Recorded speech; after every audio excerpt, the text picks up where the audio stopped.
orders as students to cause disruption to these oppressive structures.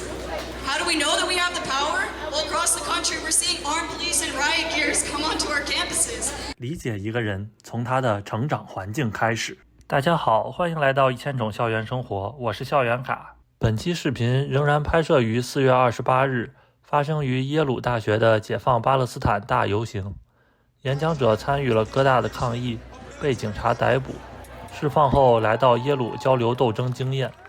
现在北美几乎所有高校都有解放巴勒斯坦的抗议，学生们互相声援。本次耶鲁大学的游行，有不少来自周围其他高校的学生前来支援。贫穷 UP 主没有长焦镜头，大家凑合看吧。My name is Kelsey, and I'm here talking to you today as a unionized graduate student worker at Columbia University. I'm a member of SWC UAW Local 2710. I'm one of the over 100 students that were arrested and suspended for taking non-violent actions on our campus to protest the genocide of Palestinians, Israeli occupation, and Columbia's active role as an investor in these atrocities. The NYPD was invited by our president, Manoush Shafiq, to enter our campus, to enter our camp, armed with loaded guns, tasers, and batons in riot gear, to handcuff and arrest us as we sat unarmed and linked together on our lawn. As a result, I have been banned from campus and face threat of losing pay. Others have been evicted from their dorms, left food insecure with nowhere to live. Some even suffered injuries from spending hours in handcuffs.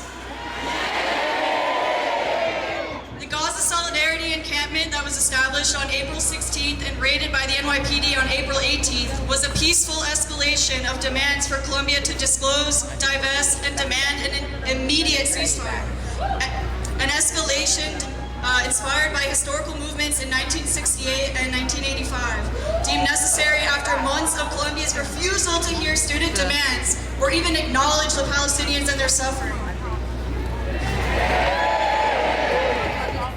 The original camp was forcibly removed by the police, but students immediately set up a new encampment on the neighboring lawn that is still going strong.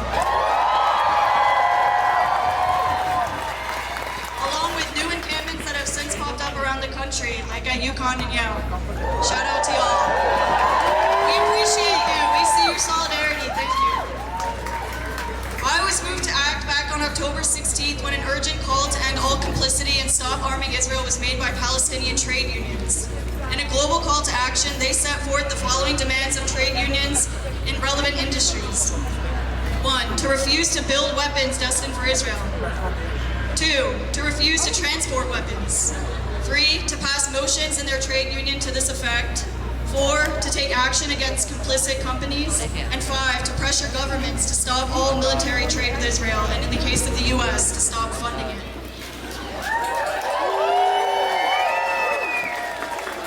As a PhD student in the chemistry department at Columbia, this call to action moved me to consider my role in the weapons industry and how student workers performing basic STEM research are contributing, knowingly or unknowingly, to the U.S. Department of Defense, which readily funds and supplies weapons to deploy against Palestinians.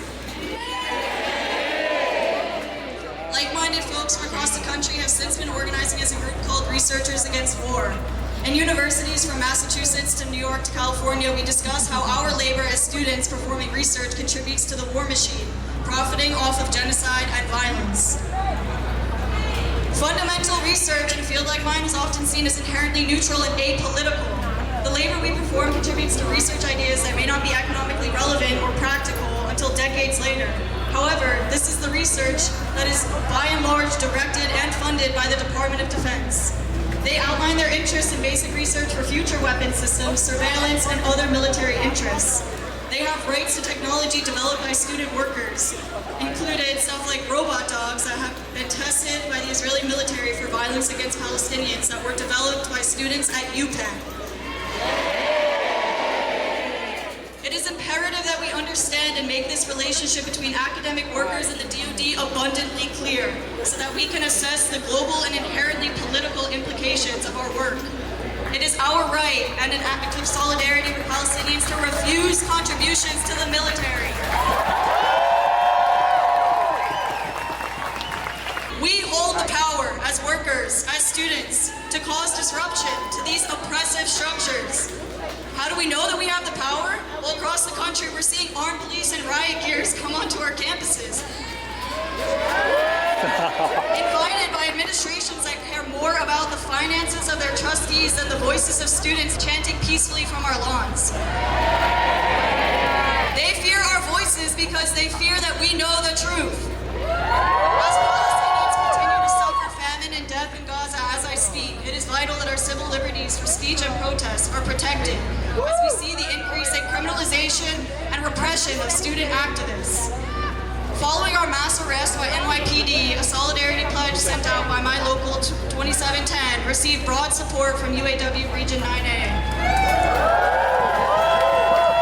as well as signatures from over 50 unions and organizations across the U.S., as well as 800 plus individual members in support of academic freedom. I